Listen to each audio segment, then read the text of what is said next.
Hey everyone, and thanks for tuning in. My name is Andrew with SHTF Honey Badger, and today we're going to be talking about the 8 areas you should start your preps. While this list is a great place to start, it by no means is encompassing everything you need to consider, but should be thought more of like an outline to work off of. So please keep that in mind as we go along. Starting off our list today, and the number one spot is going to be having an operations plan or an emergency plan. A plan like this outlines what scenarios you're anticipating having to deal with and what your response is for them. Regardless of if you're preparing for situations like power outages, blizzards, hurricanes, or a full-scale societal collapse, having a plan on how you will deal with that situation is vital. A well-established plan is going to help you and your family avoid getting caught up in the mass confusion that can develop in an SHTF situation, and will help ensure that you and your loved ones have the best odds possible to make it through unscathed. The second item on our list today is water. Water is vital to your survival in any situation and is an item that you can only survive about 3 days without. While under normal circumstances, clean water is readily available to access, when an SHTF situation happens, clean water can quickly become a rarity. Having that ability to filter water is an important thing to have, and I would encourage you to look into finding a filter system that fits your needs.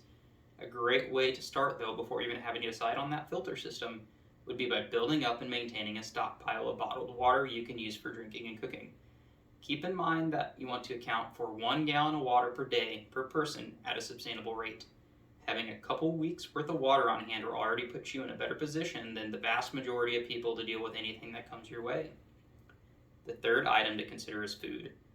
While in the worst case scenario, you can survive up to 3 weeks without food, it's not a pleasant experience, and you don't want to go through it. Currently, we live in a society where non-perishable foods, like what's in front of me here, is plentiful and can be stored for years when stored properly. When planning out what you need to have set aside for food, it's important to consider factors such as how many calories you burn in a day and what food would be easiest to prepare if you're limited on the ability to cook or have no ability to cook at all. Canned foods such as chili, soups, tuna, and chicken, as well as dried goods like rice and pasta, are relatively cheap and great ways to start in this category. Keep in mind when figuring out how much you need to stock away that each adult, on average, needs at least 2,000 calories a day under normal circumstances, but in a survival situation, you could potentially need in excess of 3,000 calories a day, depending on how much physical activity you're doing. When planning out food and water preps as well, don't forget about your furry friends and the food and water that they're going to need as well. Number 4 on our list is going to be communications equipment. Having the ability to communicate beyond the range of your voice is a major advantage in any situation. While in modern times cell phones are plentiful and the main way we can achieve this, there are other options that are important you're aware of and take advantage of in a catastrophe. Oftentimes during catastrophic events such as severe weather, cell phone towers can become damaged, or during incidents such as major power outages, the backup generators powering these towers may only be able to provide for them to operate in a limited capacity. In a worst-case scenario, these generators could even run out of fuel if the ongoing disaster lasts beyond a couple of days. Incidents like these, as well as many others, can severely limit the capability and the operation of cell phones or even render them completely useless. If this happens, being able to reach beyond your immediate area is still paramount, and you will want the capability to do so. Having the ability to reach beyond your immediate area is going to allow you to get advanced warning of danger, as well as the ability to call for help, coordinate with other people regarding supplies or rescue, and get news and weather. A great tool to start off with in this category would be a GMRS radio. GMRS radios, like what this guy is right here, are a cheap option to pick up, and depending on your terrain can still reach out to several miles beyond your location. Most GMRS radios also have the capability to interoperate with FRS radios as well, such as this guy right here. These are commonly available to be purchased at sporting goods stores, even though they have less power, are still going to be great to have and a better option than nothing. FM radios and weather radios are also beneficial, but at the same time, many GMRS radios are able to be using these to access those frequencies.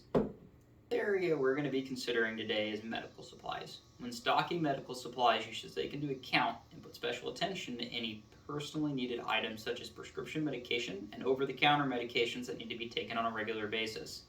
Stocking up and then maintaining a supply of needed medications can help you make it through any specific situations where medications may not be readily available on a temporary or even a long-term basis. Other items that fall into this area you should consider keeping on hand would be additional personal hygiene items, antiseptic ointments, gauze, ace wraps, and band-aids.